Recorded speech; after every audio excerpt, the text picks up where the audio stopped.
Hello, my name is Isaac. Some people call me the forgotten son of the promise, and I guess you could say I'm a nobody. I mean, everyone knows the stories of Noah and the Great Flood, or Moses and the Exodus from Egypt, but not many know much about me, and that's okay. I'm content with that. You see, I am Isaac, the son of Abraham and Sarah. My life has been marked by faith and moments that shaped not only me, but the future of many generations. When I was born, my parents were very old, and many thought it impossible.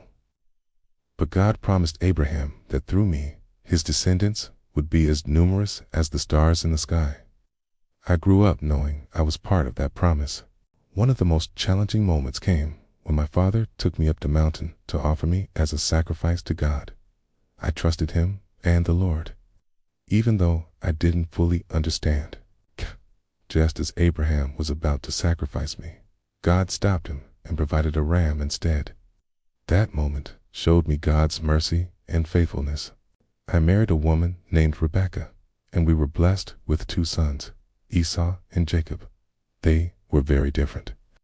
The firstborn, Esau, was a skilled hunter, while Jacob was more inclined to stay at home.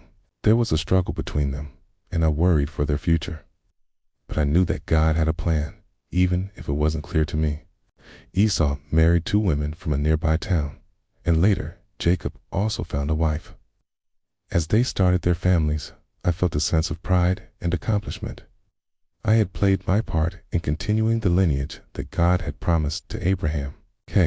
Now, my story may seem quiet compared to some of the others, but I want you to remember this. It's not the size of your story that matters, but how you live it. I've lived a life of faith, trusting in the God who has guided my family for generations. I've seen firsthand the power of his promises. Even when it seemed impossible, God made a way. So, if you ever feel like your story isn't important or that God has forgotten about you, remember this: you are part of a grander narrative. You are part of God's story, and as long as you trust in him, your story will have a purpose. Thank you for listening to my story.